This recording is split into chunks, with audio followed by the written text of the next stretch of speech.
Ilipofikia saa ile siku ambayo mimi nimetangaza kwamba naingia Simba rasmi, ndio siku ambayo aliniambia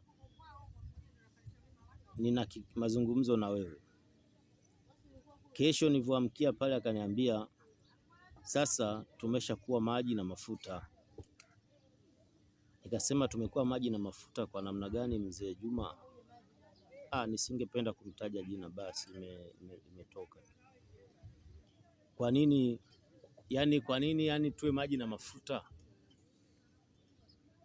Akaniambia kwa sababu wewe mpaka sasa hivi umeamua kupambana na Yanga na kujitoa, yani kuonesha kabisa kwamba wewe unapambana na Yanga. Nikasema mimi sipambani na Yanga. Akasema